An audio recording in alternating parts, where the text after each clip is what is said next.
Good morning and good afternoon, Excellencies and distinguished representatives, and welcome to this briefing session hosted by United Nations Environment Programme on the resolution on mineral resource governance. This resolution was adopted in 2019 during the fourth session of the United Nations Environment Assembly. For your information, this session is being translated into Chinese by Kudo translators. If you would like to access Chinese translation during this briefing, please use the language selection in the panel in Kudo on your bottom left of your screen. Thank you very much for having made the time to join this session today. On behalf of colleagues, I would like to extend a warm welcome to all of you. My name is Georgina Lloyd.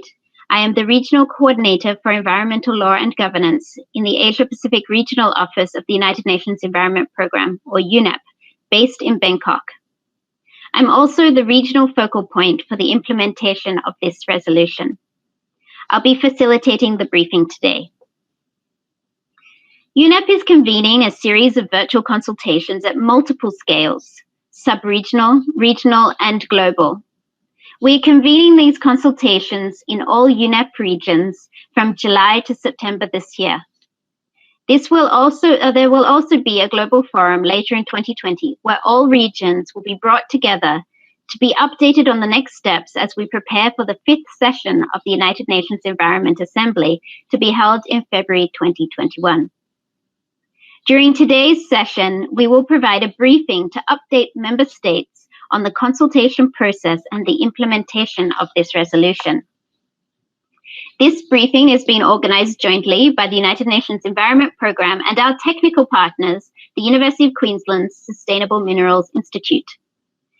We're grateful for the generous support of the Government of Switzerland's Federal Office for Environment to implement this resolution, and the Government of Mexico, who sponsored the resolution during the fourth session of the United Nations Environment Assembly. During this briefing, we'll be using terms Environment Assembly, UNEA, UNEA4, and UNEA5 to refer to UNEP's decision-making body on the environment.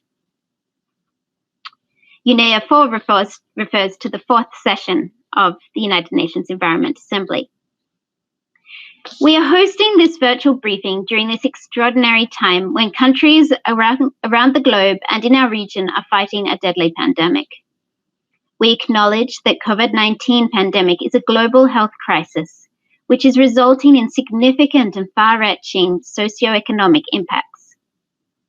At UNEP, we remain deeply committed to our core mandate of facilitating global environmental governance by adopting virtual channels to hold discussions such as these. This is because at the end of the day, the health of people and the planet and the health of our planet are intimately connected. UNEP is committed to working with governments to sustainably recover and build resilience to future crises. The implementation of this resolution on sustainable mineral governance can contribute to the recovery process. I would like to acknowledge a few key persons involved in the implementation of this resolution. First, as mentioned, the governments of Switzerland and Mexico, represented by Ambassador Franz Perret and Gabriela Milan, respectively.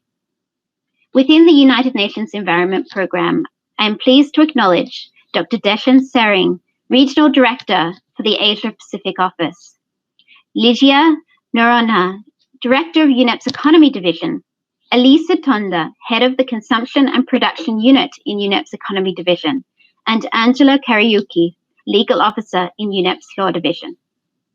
I'm also pleased to introduce our technical partners, Professor Daniel Franks, Program Leader of Governance and Leadership in Mining at the Sustainable Minerals Institute of the University of Queensland, and Julia Keenan, a Research Fellow at the Centre for Sustainable Social Responsibility in Mining at the University of Queensland.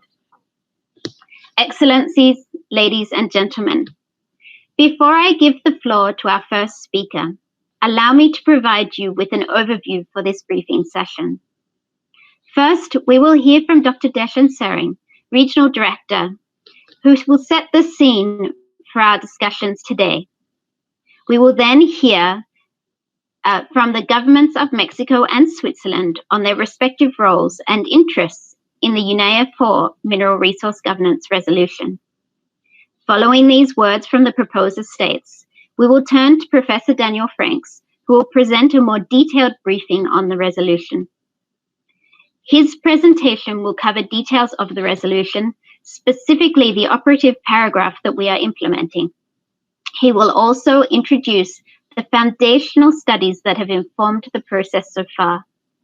Finally, he will take us through the upcoming consultation process, describing the events, structure, and invitations that will form the process to get us to the next global forum. The question and answer session will follow next, and the messaging function on this platform will be available to receive your messages. Please state your question concisely and clearly. We will try to address as many questions as possible. Finally, I will give the floor to my colleague Angela to close the session and provide us with an overview of feedback options that are available, as well as the platforms to access and share information on the process. Please also note that this briefing is being recorded. And so with this introduction, I would like to invite Dr. Deshan Sering, Regional Director and Representative of the United Nations Environment Programme for Asia and the Pacific, to deliver the opening remarks. Dr. Sering, the floor is yours.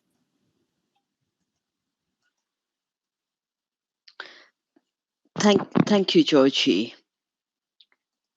Your Excellencies, ladies and gentlemen, thank you for joining this briefing session on the implementation of the UN Environment Assembly Resolution 419 on mineral resource governance.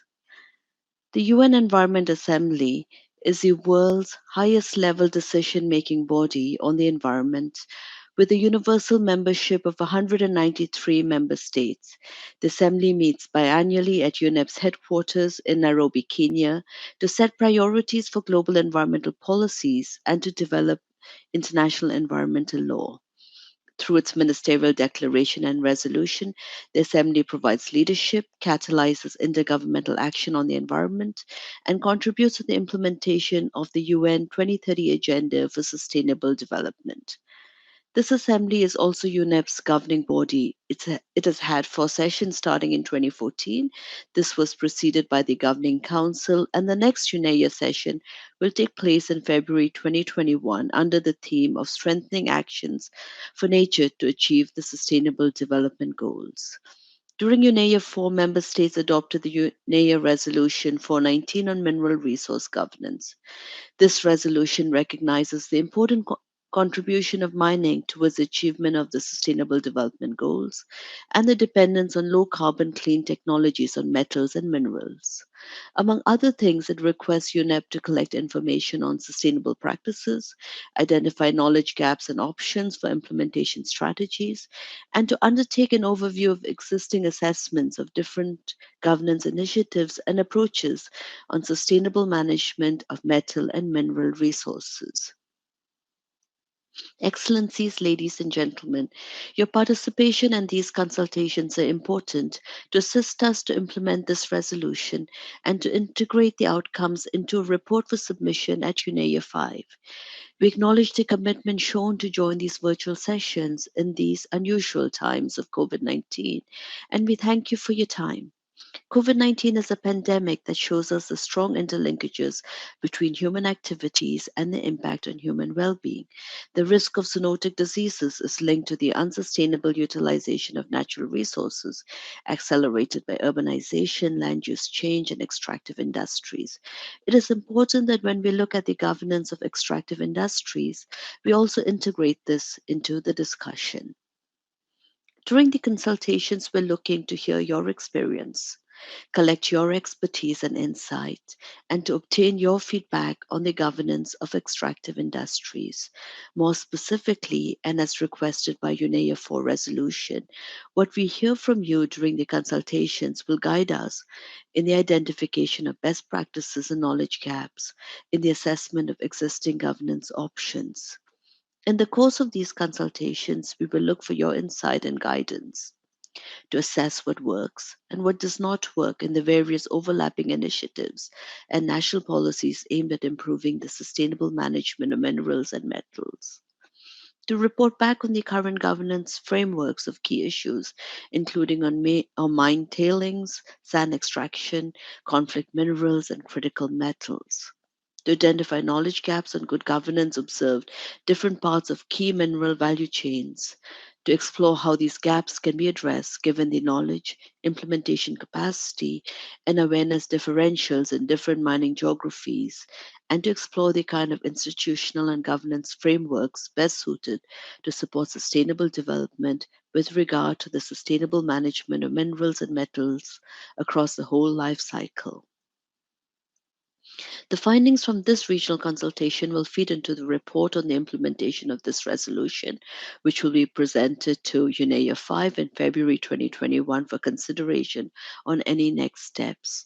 We hope we can count on your support and encourage you to actively contribute in sharing your insight and experience, which will be fundamental in the implementation of this resolution. And we look forward to a very fruitful discussion during today's meeting. I thank you for your kind attention. Thank you, Georgina. Thank you very much, Dr. Sering, for your opening remarks that have perfectly set the scene and the expectations for this briefing. Excellencies, ladies and gentlemen, before I move on to the next agenda item, I would just like to make an announcement that if at any point during this briefing you stop hearing the audio coming through, please refresh your browser. That should fix any issues that you have. If you have any further technical difficulties, please do message the operators through the messaging function. I'm now pleased to give the floor to the two states behind the UNEA4 resolution, the governments of Mexico and Switzerland. We will first hear from the government of Mexico. The video message presented on behalf of the government of Mexico will be presented by the operator. Operator, please play the video.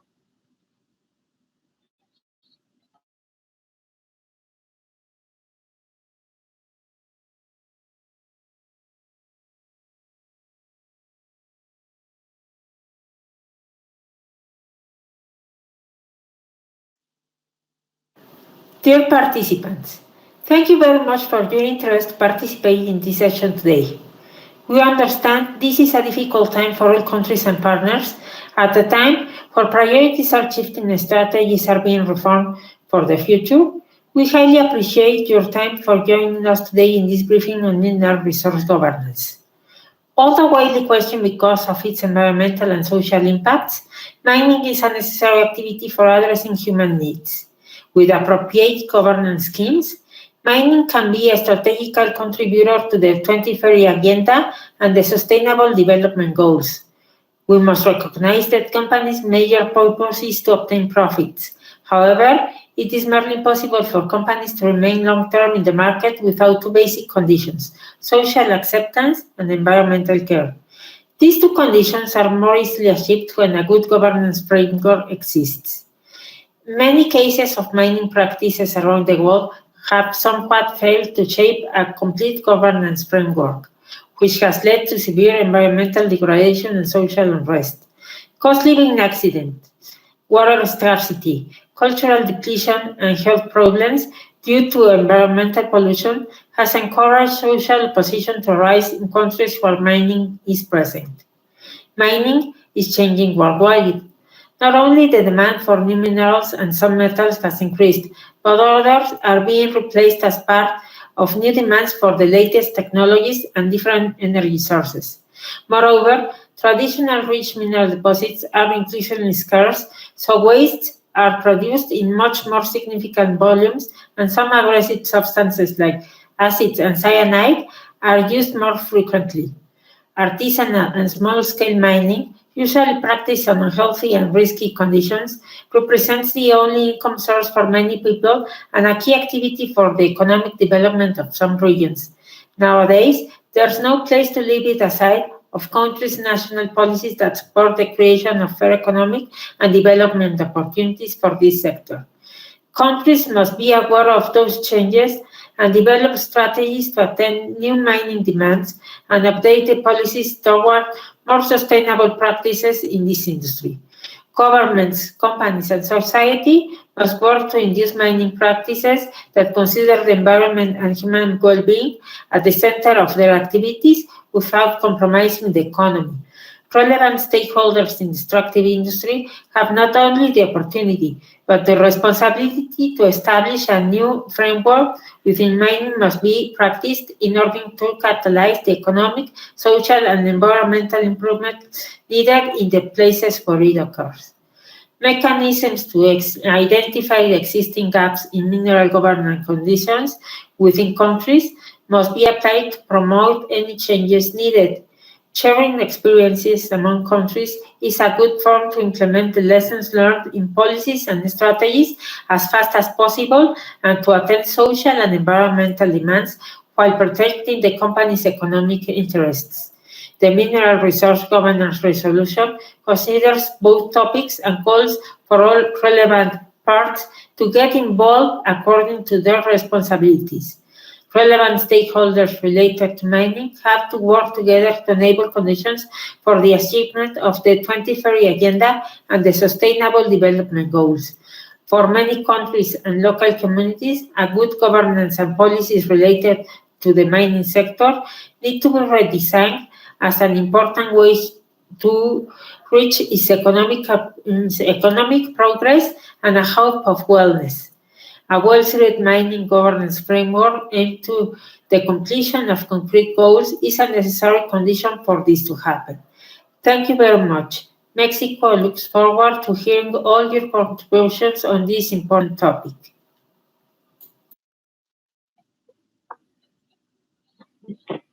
We thank the government of Mexico for those remarks.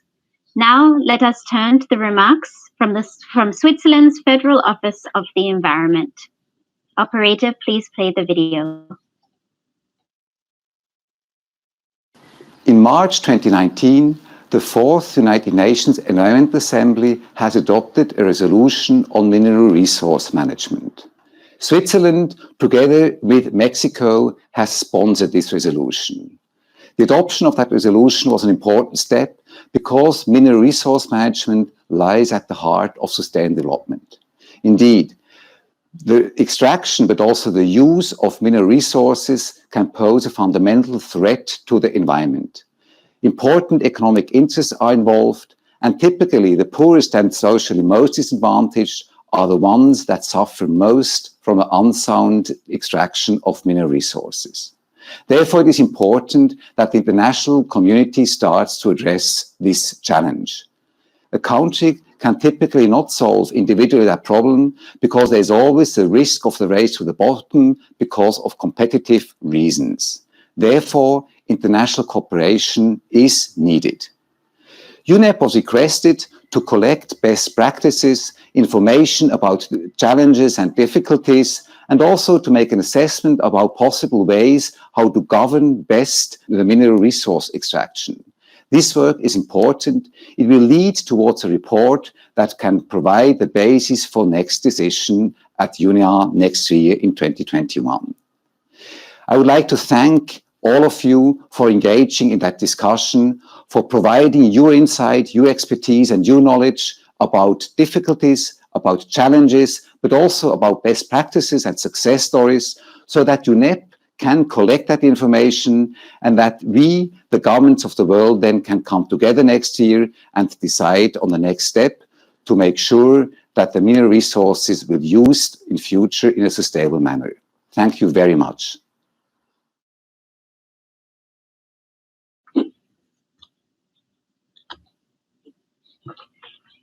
Thank you very much to the Government of Switzerland. Before we move on to the next substantive session of this briefing and the next agenda item, please allow me to remind us of some important meeting guidance. Microphones and cameras are not active for all participants, as this reduces interference and facilitates communication. During this briefing session, you have the opportunity to intervene through the messaging window. If you have any technical questions regarding the Kudo platform, please post these through the Operator tab in the messaging window. If you would like to pose a question for the presentation at any time, please share it via the messaging window in the participant tab. This is the center tab on the Kudo control panel. We will read as many questions as possible during the Q&A session after the next presentation. This session is being recorded and will be available on our webpage. All participants are invited to access the webpage for the recording and for further information. The details of the webpage will be shared later in the session. The presentations and materials for today's briefing and subsequent consultations will also be available on that webpage. Thank you very much. Now I would like to turn to the next agenda item. I will invite Professor Daniel Franks to take us through the substantive content of the resolution and the roadmap to UNEA4. Professor Franks, the floor is yours.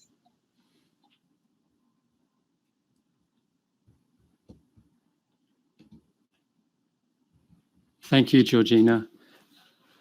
Welcome everyone to this briefing of the United Nations Environment Assembly Resolution on Mineral Resource Governance. Georgina has already outlined a little bit about the content of the resolution and the consultations that we will hold, but in this session I'm going to provide some more detail. My name is Daniel Franks. I'm a Professor of Governance and Leadership in Mining at the University of Queensland Sustainable Minerals Institute.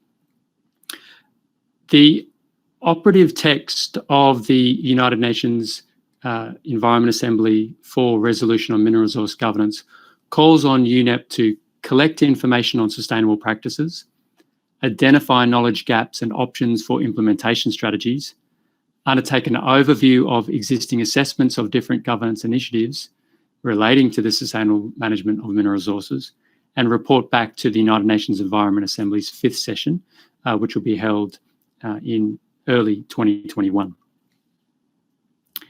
The resolution itself is built up on a number of foundational studies that UNEP has been conducting over the past few years.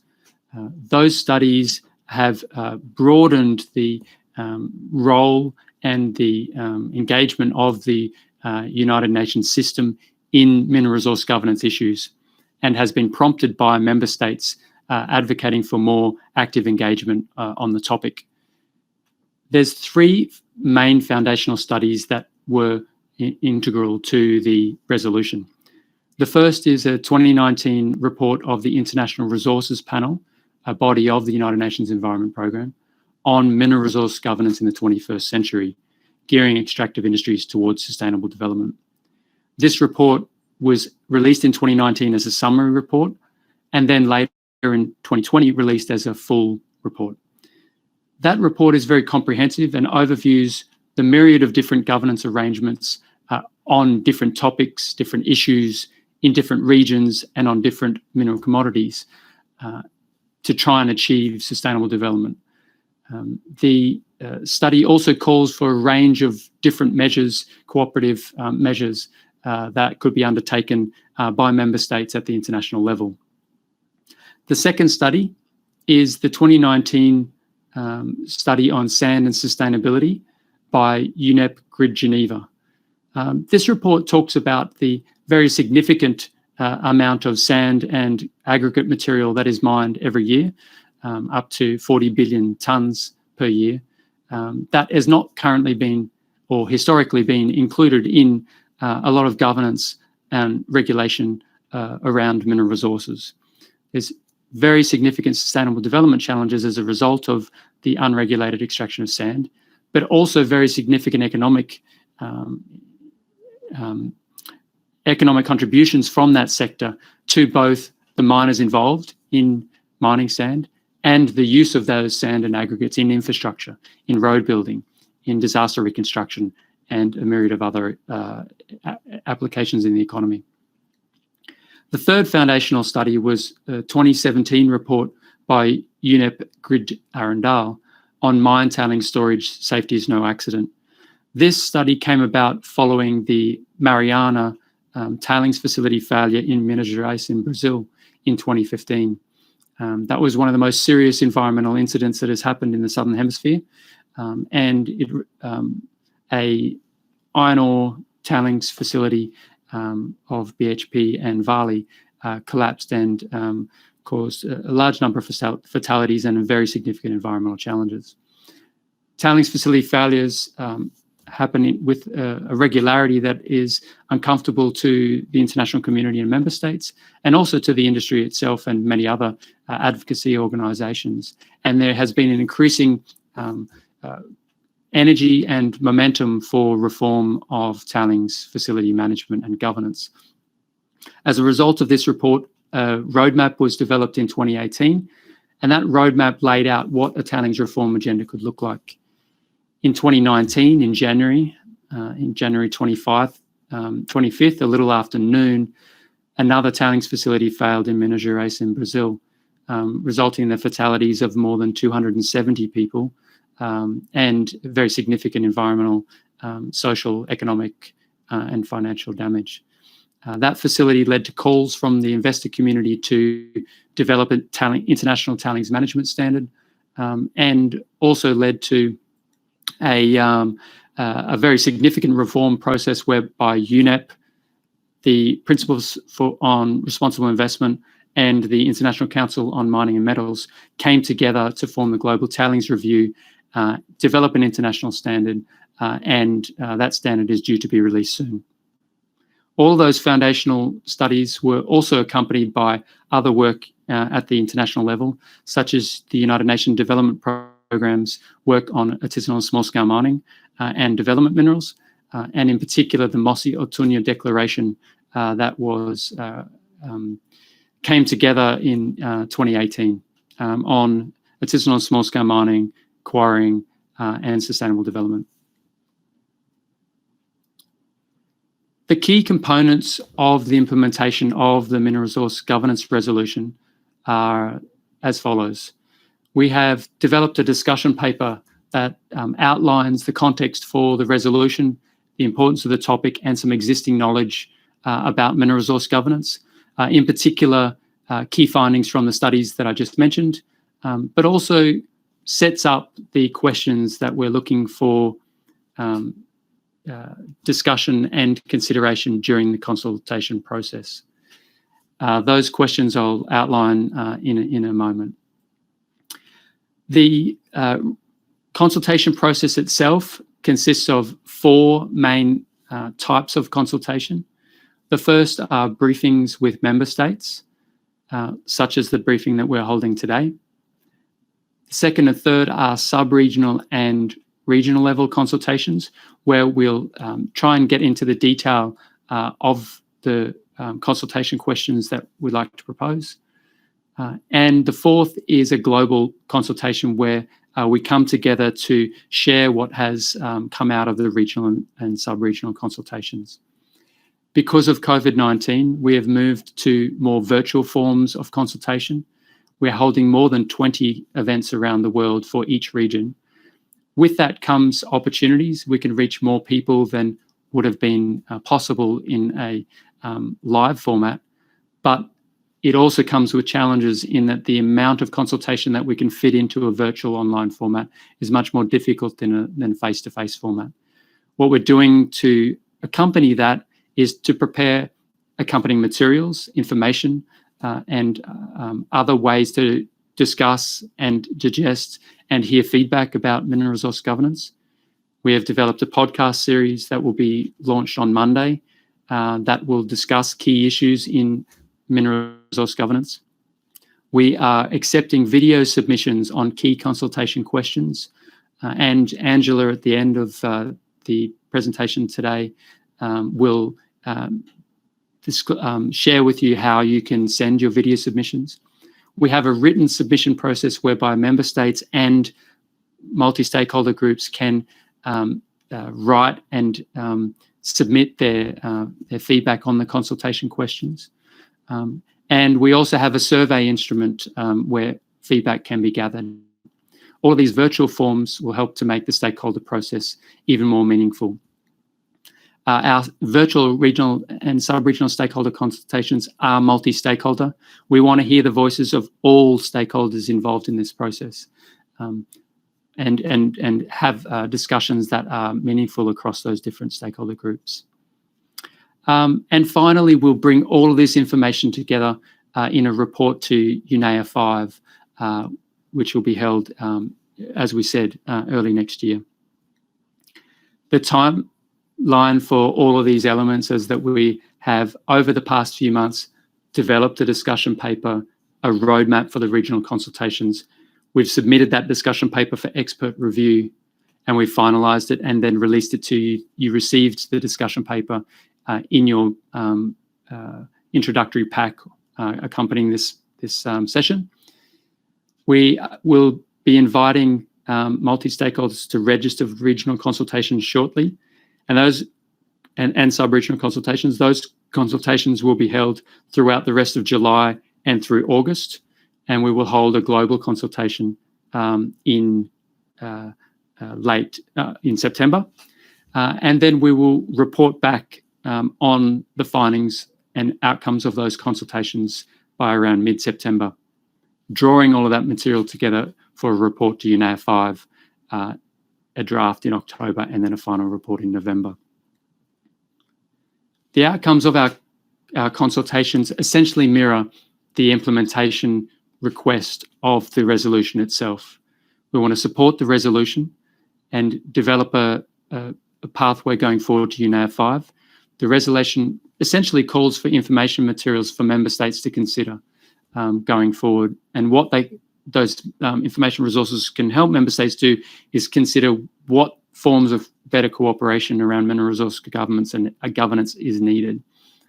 We want to assess what frameworks are working in different regions, which ones are not, what are the gaps, how do initiatives overlap, how do they complement each other, how do they hinder each other. We want to learn about best practices, and we want to consider all the different governance options that are available. So essentially the consultation will occur across 4 different groups of questions. I'm not going to go into the detail of those questions here. You will have this slide pack to dive into those. They're also a key part of the discussion paper, but I will outline the headlines of each of those 4 areas. We want to talk about what are the global trends in minerals and sustainable development. We want to understand how those trends are playing out across different regions, across different commodities, across different issues.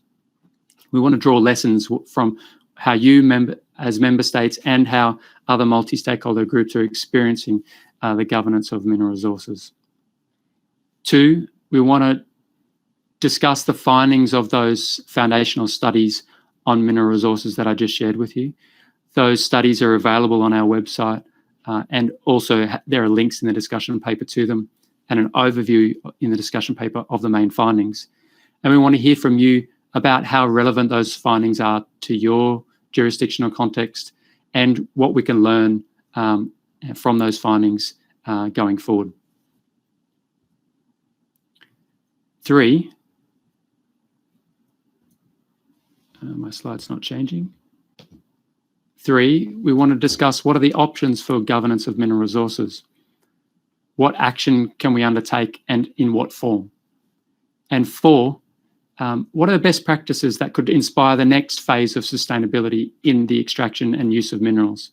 And how relevant are those different best practices for our different regions?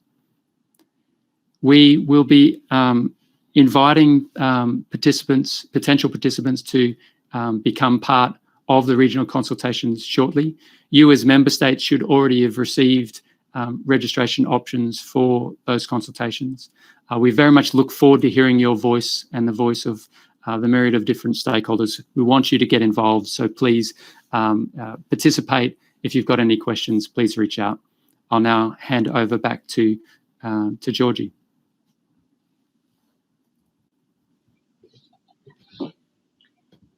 Thank you very much, Professor Franks, for that excellent presentation and outlining the substantive content of this resolution.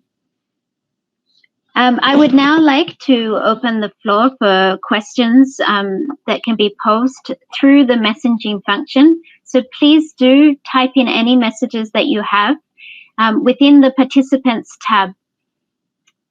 I see that we have already received one question from a a participant that has asked whether or not the recording of this presentation will be made available.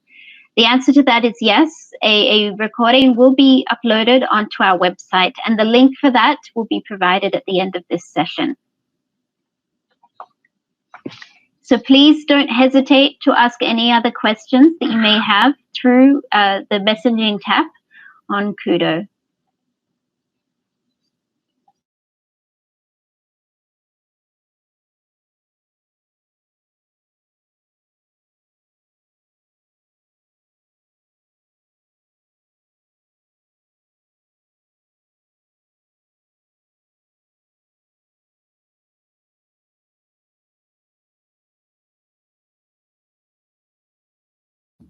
Georgie, I think you're mute, at least for me. Thank you so much, Daniel. So thank you very much. We're moving on to the question and answer session of this briefing. So if you have any questions, please do not hesitate to ask them through the messaging tab. We invite any interventions that you might have through the messaging tab on Kudo. So I see that we have had one question already, with the first question being whether or not a recording for this presentation will be made available on our website. The answer to that is yes. A presentation will be uploaded, and the details of the website link will be provided at the end of this session. We have now received a further question, which is how to get involved and invited to the sub-regional and regional consultations that will follow. So for the Asia-Pacific region, there will be a series of sub-regional consultations that will be held between the 29th and the 31st of July. The first of those regions on the 29th will be South and Southeast Asia, followed by Pacific and Oceania, and then Northeast Asia on the 31st of July.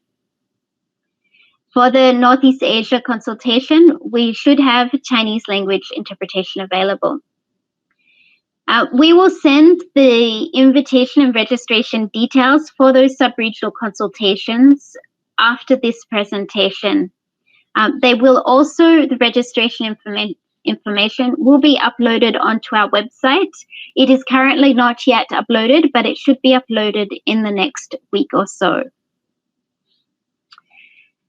So scanning through the tab, I can see that there is another question. There is a question around what is meant by conflict minerals.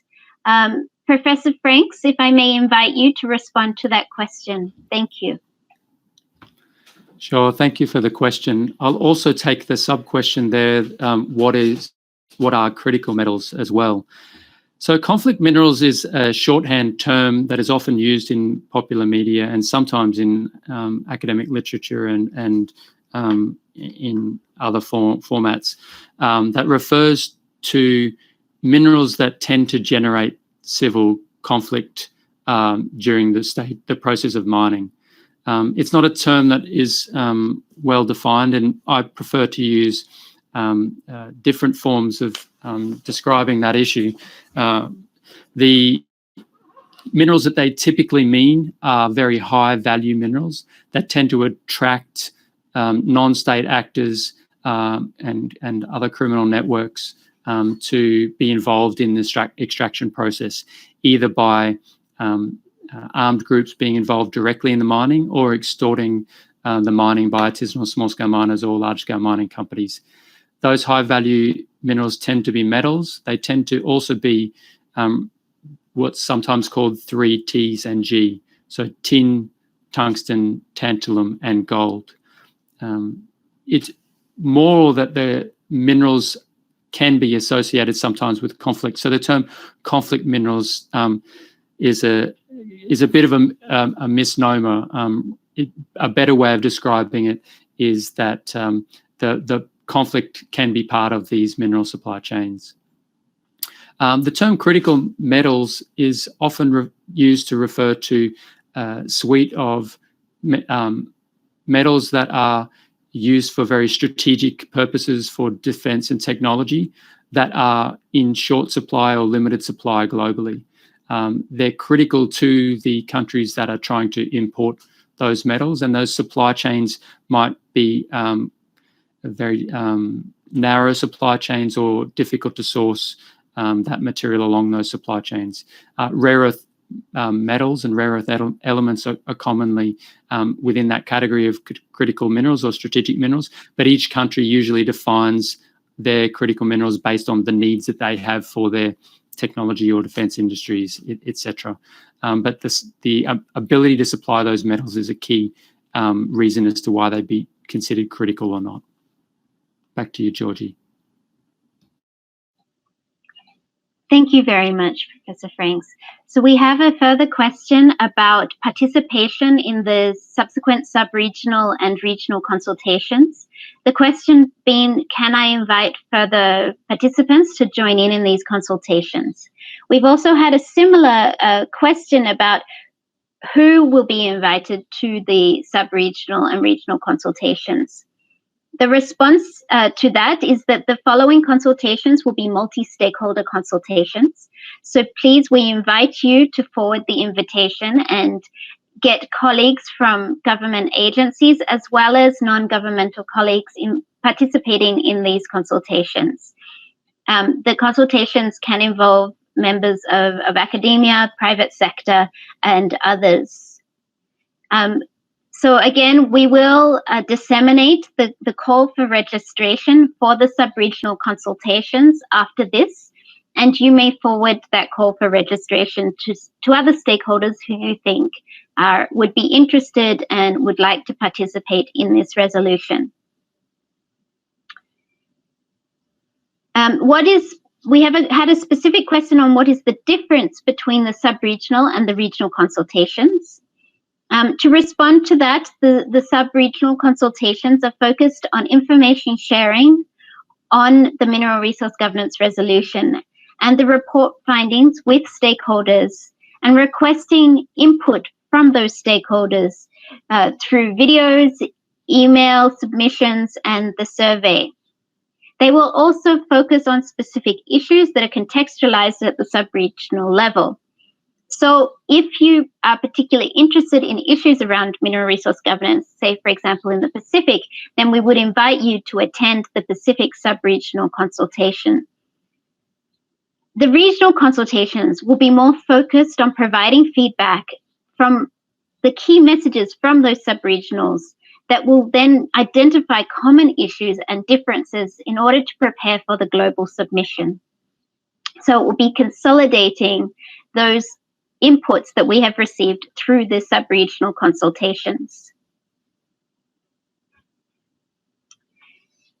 I have seen that there is another question that I may pose to Professor Franks. This is a question that I will read out now. It says that countries such as Sri Lanka hardly have any due remittance from raw materials which are exported into more industrially developed nations. Despite having quality non-metallic minerals in Sri Lanka, graphite, vein quartz, etc., lack of industrial inputs prevents processing and value addition, allowing advanced nations to obtain such materials in a sub-valued manner. Are we going to address this grave issue, which is a great disadvantage for developing countries? Is there going to be standardization for raw materials as of their raw quality? So Professor Franks, can I please invite you to respond to that question? Thanks, Georgie. I think the first answer to that question is that all topics that are important to the mineral resource governance agenda, including those topics related to industrialization and structural transformation and the development of nation states from mineral resources, will be part of the conversations. I would invite you to bring exactly that kind of a question to the sub-regional consultations and hear how other countries are dealing with the same issues. The more specific answer to that question is that there's quite a large body of interest now in issues related to non-metallic minerals, sometimes called industrial minerals, which include construction materials, dimension stones, and sometimes also it includes semi-precious stones. But those non-metallic minerals, the United Nations Development Programme has called development minerals, i.e. minerals and materials that are mined processed and used domestically for the domestic development of nations, and the importance of those minerals as industrial inputs to develop countries, to build bridges, roads, buildings, etc., is now being more recognised. And I would encourage you to go and read there's some new materials on developed minerals. UNDP's got a program on developed minerals supported and sponsored by the African, Caribbean, Pacific group of states and the European Union. There's heaps of materials there. But yes, most definitely that would be a topic that would be of key importance to all countries. Thank you very much, Professor Franks. I see that there has been a question posed from the delegate from Vietnam, particularly around what is the role of United Nations Environment Programme in this specific region and on this specific topic. So the Mineral Resource Governance Resolution was presented by proposing states of Mexico and Switzerland at the United Nations Environment Assembly, the 4th session that was held. So in doing so, the member states have highlighted this as an issue that they would like the United Nations Environment Programme to respond to. Within the resolution that was adopted at UNEA4 are key stipulations that UNEP must follow up on in order to implement this resolution. That stipulates or outlines that UNEP needs to collect input from member states and other stakeholders in order to consolidate inputs, identify issues, gaps, and thematic concerns around mineral resource governance, compile a report, and present that back to the 5th session of UNEA, which is due to be held early next year. So the United Nations Environment Programme is responsible for the implementation of this resolution and undertaking that process of consultation and the compilation of inputs in order to present those back to member states in order to get their further guidance. So UNEP has been involved in minerals resource governance for a while through the work of the Extractives Hub and the Economy Division. We welcome further input from member states on this particular topic, and through the sub-regional consultations, we will have the opportunity to further exchange views and to get direct inputs from member states, particularly member states that haven't been very active in this field with UNEP in the past. We would very much welcome submissions around this issue. So we will continue to keep all member states in the region updated.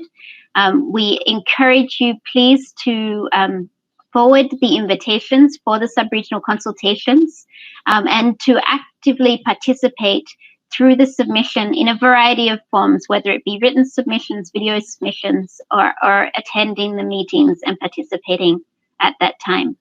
So thank you very much for that question. If I missed anything, if I haven't adequately responded, please do pose a follow-up.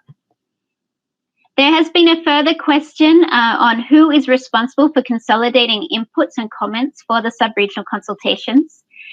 As I mentioned, UNEP has been tasked to implement this resolution, and part of that is the creation of a report that will be presented at UNEA5. And so in the process of preparing that report, UNEP is responsible for consolidating inputs. We are doing this with the support from our technical advisors at the Sustainable Minerals Institute at the University of Queensland, led by Professor Franks. Of course, this is a consultative process, and we will be undertaking the sub-regionals, and then there will be an opportunity at the regional consultations to review and check and provide any follow-up to any earlier input that is received. May I invite any further questions from participants to be posed in the messaging box?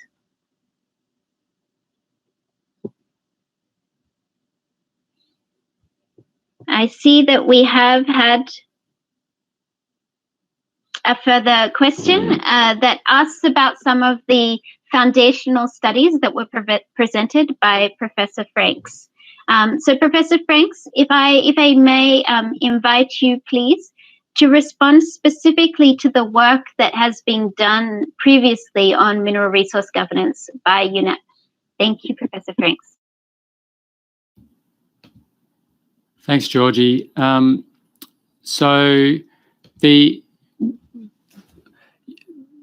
As I mentioned during my presentation, there's quite a bit of work that has been done on mineral resource governance as a broad topic by the International Resources Panel. In the discussion paper, we overview some of that work.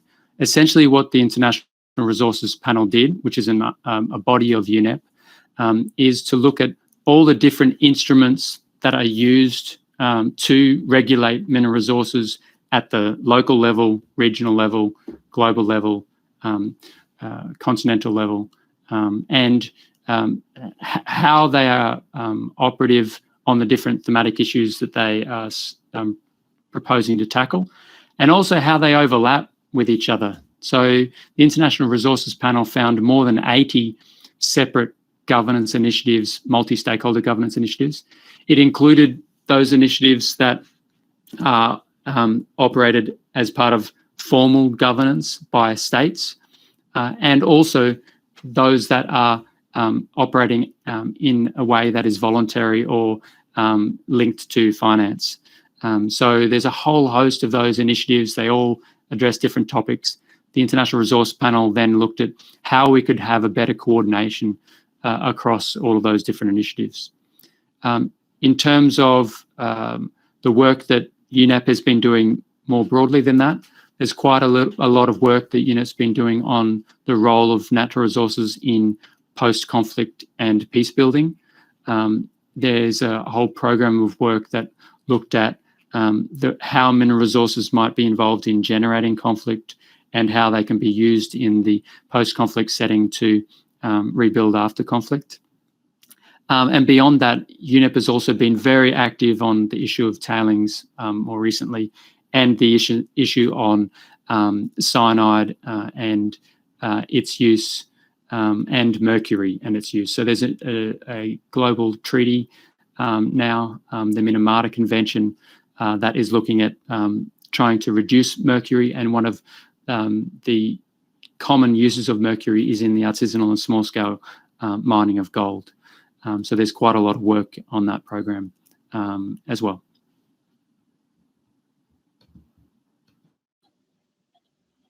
Thank you, Professor Franks.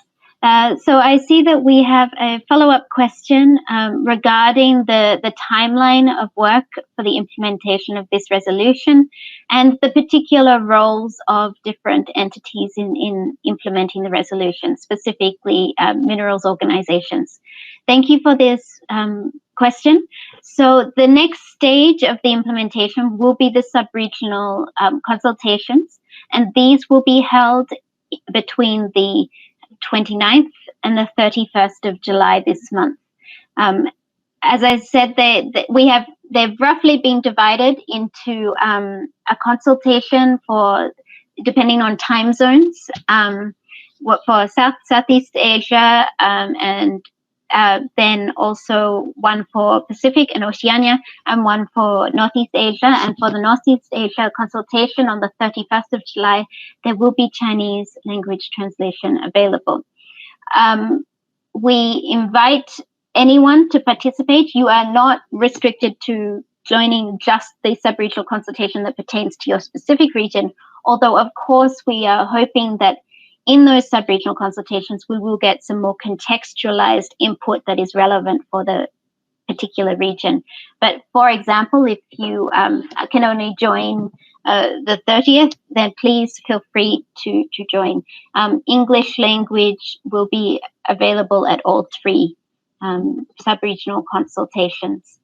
In terms of what is the role of specific organizations in those consultations, this is a multi-stakeholder process. We would welcome input from any organization, whether it be a government entity, a non-governmental organization, a private sector organization, or an academic organization, or others that are involved in the mineral sector and particularly around mineral governance issues, we would invite their participation and their input. So we would request that our member state representatives share this information and invite those particular entities to please contribute to the sub-regional consultations that will be held at the end of July.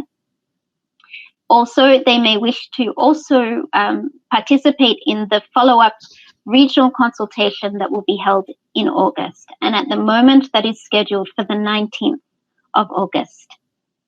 Following the regional consultation, there will be a global forum, and that at the moment is planned for September. At the global forum, there will be the further consolidating of input and the preparation of the report that will be presented to UNEA4 in February 2021. And we would very much welcome any member state support for that report once it is presented at UNEA4.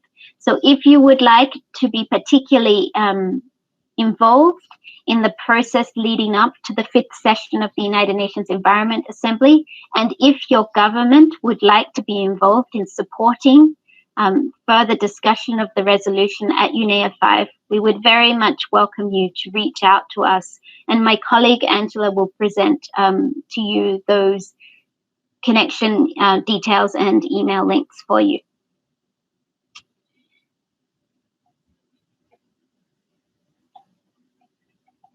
Okay, so I have a further question that asks about the scope of the resolution and the content of the resolution that UNEP is implementing, particularly around the governance of different types of minerals, including seabed minerals. So if I may pass this question to Professor Franks to talk about the scope of the resolution. Thank you. So we talk a lot about this in the discussion paper, but I'll give a brief overview of it now. The scope of the resolution is around minerals. And so in the term minerals, we're not including petroleum resources, oil and gas, but we do include energy resources like coal and uranium because they are mineral resources. So we would definitely include seabed minerals. We would definitely include the minerals that are now often part of the renewable energy transition. We would include any mineral substance in the discussion. I would imagine in the Pacific regional sub-regional consultation, we would have some interventions and discussion on the governance and regulation of seabed and deep sea mining. I would also add that currently the International Seabed Authority is debating the environmental governance of the extraction of seabed minerals. So for those interested in that topic, I would encourage you also to engage in the International Seabed Authority's process on that topic as well. But we will certainly be including that topic in the report to UNEA.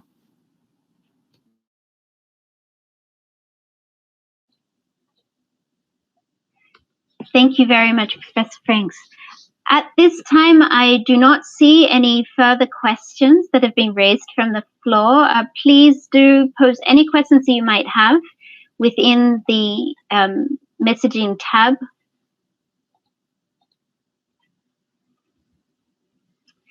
Thank you. We have a further follow-up question, Professor Franks, that relates to abandoned mine sites and the governance around those. Would you like to address that, please? Certainly, Georgina. So the resolution and the consultation process will most definitely look at all aspects of the life cycle of minerals, from exploration all the way through to closure, post-closure, abandonment. And we'll also look at all parts of the supply chain, from mining to processing to transport and export and use of minerals by societies. So we're looking at quite a broad and deep process, and we're looking at governance as it relates to the extraction site. But we're very interested in how all the other ways in which minerals are used impacts that. Thanks, Georgie. Thank you very much for that response. So if there are any further questions, please do not hesitate to raise them. We would just like to underscore that we are very grateful for your time today, and we appreciate the support from member states and the interest from member states to provide direct input into this resolution. Of course, the outputs from the report that will be presented at UNEA4 will be directly shaped and influenced by the consultation process that we have and the inputs from our member states in the region. So on that note, we would very much like to continue to encourage you, if you have any concerns or issues or best practices around mineral resource governance, please do share them with us as we move forward to implement this resolution. If there are no further questions, I will use this opportunity to pass the baton onto my colleague, Angela. So I will now invite my colleague, Angela Kariuki, to officially close the session and provide further information on ways that you can engage and continue to engage on the implementation of this resolution. Angela, the floor is yours. Thanks so much, Georgie, and I hope that everyone can hear me okay. So we've now reached the closing of this briefing session, but before we end the consultation, we're very pleased to inform you of some additional information. We have established a few platforms to continue receiving your feedback, as well as providing you with continuous updates on the process of implementing this resolution in the lead up to the 5th session of the Environment Assembly. I just want to check with my colleague Daniel if the screen is, if you're showing the slide on the screen. So the first of these platforms that we've developed is a web page that we've launched in partnership with the Green Growth Knowledge Platform. And the full URL should now be displayed on the screen. The website provides information on the process of implementing the resolution, as well as all the materials that we have referred to throughout this briefing. We'd also very much welcome your feedback via a questionnaire that we have developed on a platform called Checkbox to request your feedback on certain key areas. Again, the link is displayed on the screen, and we're very happy to circulate these details as well afterwards via email. We know that there is a lot of information and a lot of inputs from state and non-state stakeholders on this resolution that will help us to report back to the 5th Environment Assembly and to inform our work going forward on mineral resource governance. We'd therefore very much like you to make use of our video submission option, where we invite you to record a short video of maybe 2 to 3 minutes on your inputs to this process and to some of the key points and questions that are presented in the discussion paper. And you can send those videos to us via WeTransfer to the email address that has been set up to receive these submissions. So the address is unea.mrg@ggkp.org, and that is displayed on the screen. The webpage we have developed also contains all the foundational materials and reports that Professor Franks has referred to throughout the discussion in his presentation on the substantive content. The resolution text, the discussion papers, and all other materials are also available on the website. We'll also use the website to publicize the podcast series that Professor Franks mentioned, and this will be launched on Monday.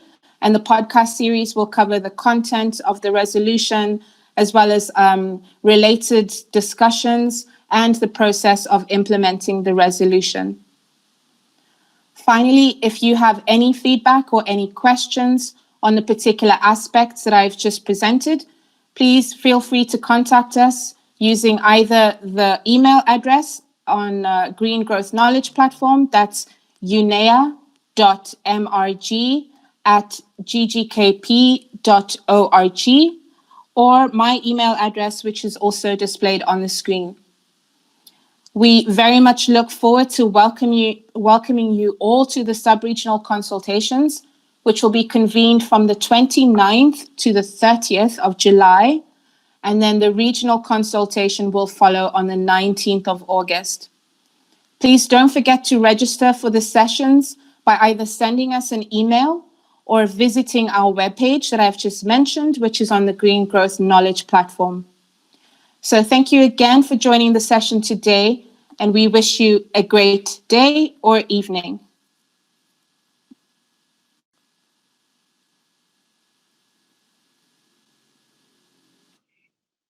Thank you very much, Angela. So, Excellencies, ladies and gentlemen, this brings us to the end of the briefing session. Apologies if I missed a couple of your questions. I will respond to those in the chat box now, and I have responded to a couple of them. If you have any further questions, please do not hesitate to email us and to share further inputs at any time. So on that note, Excellencies, ladies and gentlemen, thank you very much for taking the time to join us today. And we look forward to seeing you again at the sub-regional consultations at the end of July. Have a great afternoon and evening.